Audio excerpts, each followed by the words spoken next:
Hello, welcome back. Diane Cox here. My channel is all about things that I am passionate about and have spent my whole career, my life's work, which is healing, spiritual support, spiritual solution, things that make your life richer, more abundant, enhance your experience of this life on earth. Today, one of my great passions that has been my ever friend since I was a teenager is astrology. I'm going to talk about the movement of Jupiter into Pisces for the first 5 months of this year. It's whizzing through Pisces, and I'm going to talk a little bit about the Mercury Retrograde, which has just started yesterday, which is ongoing for 3 weeks, finishes on the 3rd of February. So let's start there as it's current, it's happening right now. And, you know, people say, oh, Mercury retrograde, everything's going to go bonkers, it's all going to go, you know, my train's not going to go, my flight's going to be held up. These things are possible. But I like Mercury retrograde, okay? Mercury reviewing its position. At the moment it's in Aquarius, it's going to be going back into Capricorn and coming into Aquarius again. And Mercury retrograde for me is a really valuable time of going over things, reviewing things, going over, say if you were having alterations on a house, it's like, okay, let's just go over things. Yes, something might have happened that will have caused you or the builders or anyone to go, whoa, wait there a minute, I'm not sure about that. But it's great for just reviewing things, go over those plans, go over your life kind of plan that you've got sorted out, go over your career. Do you really want that job? Maybe you've been given an opportunity and you're thinking, well, actually, do I really want that? Do I really want to spend my next few years doing that? So Mercury retrograde Mercury is all about communication, the mind, how we process information, how we think, how we share those thoughts, how we take in concepts, okay? It's also about travel, but kind of local travel kind of stuff. And it's all about reviewing it and going, okay, how do I want to put myself across? And say, for instance, in your own chart, if you've got Mercury retrograde, if your Aquarius in your 4th house, for instance, you might be reviewing about your home, where you're living, who you're living with. Are you happy where you're living? Do you really like the view? Do you like your neighbours? Do you like the place? So Mercury retrograde is a great time to go, okay, let me get my pad out here, let me write something down, let me really review it. And if you don't, then when it comes out of retrograde in February, you go, okay, I'm going to change this. But also you might find when Mercury goes direct, everything just, you've reviewed it, you've gone over it, and you kind of go, yeah, actually, that's okay, I'm happy with that, I'm enjoying this, I'm going to stay here or whatever. So use these 3 weeks to go review, go over it, and just kind of, and again, without judgment, without you know, kind of being unkind to yourself. You know, just go, yeah, I'm reviewing this and I'm going to do it, and I'm going to just go, whoa, okay, yeah, that's good, or it's not good, and that's fine, and I'm going to do something about it, or I'm not. So have this lovely time. It's a great time for a Mercury retrograde, I personally think, at the beginning of the year, where you can go, great, got some time to just slow down and go over my mind, over my thoughts, over how I'm thinking and how I'm feeling about those thoughts, okay? So use up Mercury retrograde well. And yes, do double check things. If you are traveling, yes, still have to review your travel plans, review where you're going. Maybe there will be some delays. Maybe there are things. And I'm a big believer in everything happens for a reason. You know, if you're delayed for a reason, and it might be because you meet someone at the train station or an airport, or you read something, an article or a passage of a book that just somehow changes your whole vibe, and it really does something great for you. So so the Mercury retrograde, just use it wisely, go over stuff, review stuff, make sure that you've got everything in your plans that you wanted, and you make a few adjustments, all that kind of thing. So then going on to Jupiter in Pisces. Lovely. Well, lovely. Okay, let's look at it. What's Jupiter about? Jupiter, the god of gods, okay, Zeus himself. Jupiter expands everything it touches, okay? Jupiter is the big expander. It's known to be benevolent. It's known to bring luck, okay? And also Jupiter's known to try and guide you in the direction of contentment and where your life and your attentions really are going to be happy, and in an area that's going to give you such a great boost of being and what you're doing and where you're going and just enjoying life in that moment, okay? Jupiter is about that whole Jupiter rules writing, for instance. Jupiter rules long-term travel. Jupiter rules foreign things, foreign people, foreign countries, foreign cultures, okay? Jupiter rules higher learning, spiritual learning, philosophy, that altered state of, which is why, I often say with Pisces and Jupiter, Pisces being the visionary, Jupiter being the expander of that expansion of that Piscean visionary. What's Pisces about? Pisces is about imagination, dreaminess.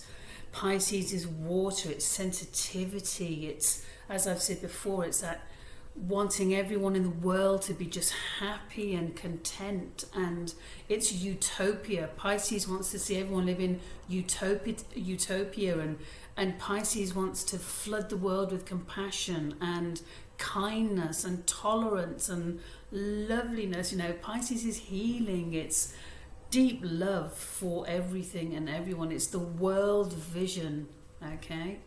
And on the flip side of Jupiter, some people say, there's no flip side to Jupiter, it's such a lucky benevolent planet, but I think there is, because Jupiter on the flip side is excess. It expands things almost to an excess. So wherever you would have Jupiter in your chart, you might find you have a kind of obsessive kind of way, or something that really does expand your interest in something.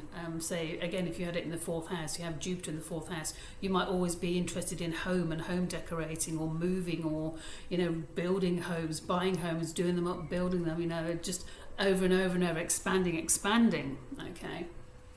So that is, so Jupiter is excess. So that's the only thing that it's almost like too much. Okay, all right. I know it's benevolent and fantastic and great, but can one have too much of a good thing? I don't know. Yeah, I'll think about that. Then you have the flip side of Pisces. What's the flip side of Pisces? The flip side of this utopian visionary sensitivity and compassion is being easily led, easily taken in, easily falling for a false vision, a false image, a false person, a false situation, therefore being crushingly disappointed, disillusioned, living in this fantasy world that isn't remotely real or hasn't got any basis in reality. Now, some might call that, again, visionary. Some might call that psychic. Others might call it, not. So I think you have to be quite careful with that, because living in a fancy world or having access to psychic information is really quite something else, isn't it?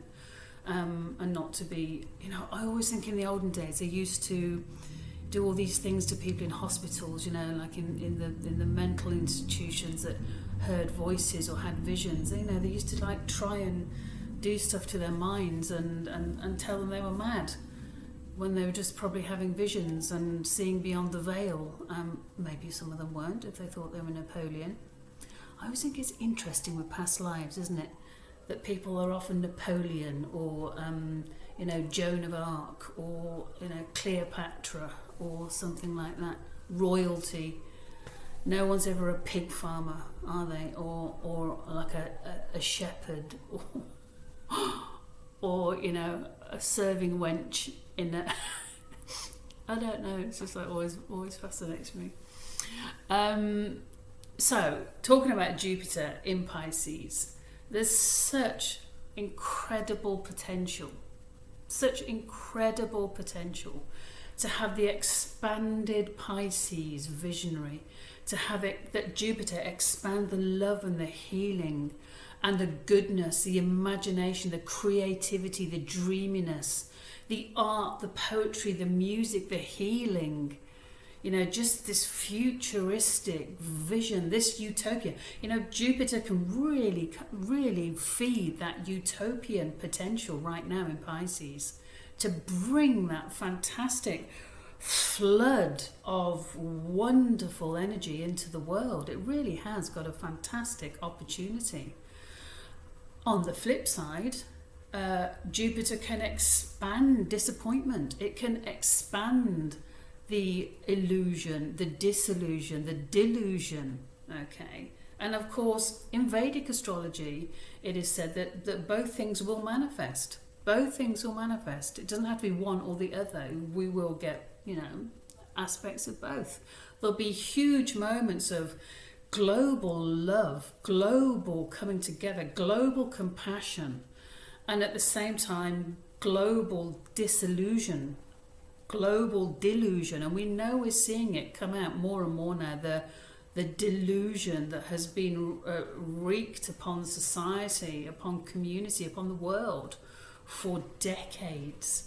These psyops coming out, and the mind manipulation through television and advertising and radio and the media and films and everything. It's quite fascinating.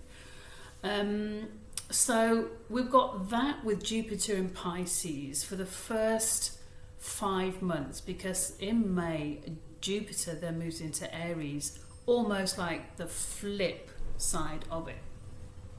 And I'll make a video about Jupiter going into Aries a bit nearer the time, because for now, just enjoy. Again, it's that idea and concept of which one do you want to energize. Obviously, if you use this Jupiter in Pisces, and it will be good to see where Pisces is in your chart, and it will give you an idea of the area of life that you can really kind of feel this in. But the whole kind of global world feeling, I am an eternal optimist. I am actually a realist, but I am very optimistic. I have Jupiter kind of on my ascendant. So I'm going to have to be very careful not to pig myself into a expanded body. Okay. So I think I've managed to eat all the Christmas cookies and everything now. So let's see. But for me, being an optimist, it's like, wow, holding the light for that beautiful energy, just bringing it in, wanting to be a conduit for that beautiful light, that unconditional love, the visionary, the utopia, the ways of being that is a huge potential within our ancestry from thousands of years back, to live in peace, to live in harmony, to live in love, to live with respect to all beings, all creatures, all plants, all animals that live in harmony with us. So think about that Jupiter in Pisces. Think about kind of mixing that also with your Mercury Retrograde that's going on, and use it also to review this stuff. How can you make your life more beautiful, more compassionate, more kind, often to yourself? It starts with the self. I always say this. Love starts with the self. You cannot radiate love around, your whole community and, be this wonderful kind of shining light if you don't feel it yourself. Okay, so it always starts with the self. So you can review about how you want to bring your own personal utopia, how you can share your love, your light, your gifts, what you have, how you can contribute to creating this utopia, this visionary world. And obviously there's lots of other energy at the moment. There's lots of energy. Uranus and Saturn still, Uranus still wants to hammer down the authority. Uranus wants to be the wild card. It wants to blow up the structures and authority that have been around for many, many years. So we've got all that going on, but we have got this beautiful energy, and this kind of, feels very flowing, and it's that lovely, just let the ocean flow, let the rivers flow, let this water sparkle, let it cleanse, okay? So please, if you've got any questions, put them down below, and just enjoy this Jupiter in Pisces. And yes, there may be sometimes you feel that you've been led down the garden path, but just forgive yourself. And it's, if you've been led down a garden path, it's because you trusted someone, because you thought they were telling the truth, and therefore really the onus would be on the person who didn't tell you the truth, or the situation that wasn't quite right, or the job that didn't quite promise what it did. So just go with it, and just be kind of mindful of the whole vision out there, the lie of the land, and enjoy it. There's a lot to enjoy at the moment. And one thing that I always find really great is to count the blessings every day. Count your blessings, even on a bad day, even when you feel like it's all pointless and useless, and it's like, you're feeling like one of those. Just think, well, okay, I can walk, I can talk, or you've got a nice house, or you've got a job, or you've got friends, or you've got a beautiful furry animal that is your unconditional source of love.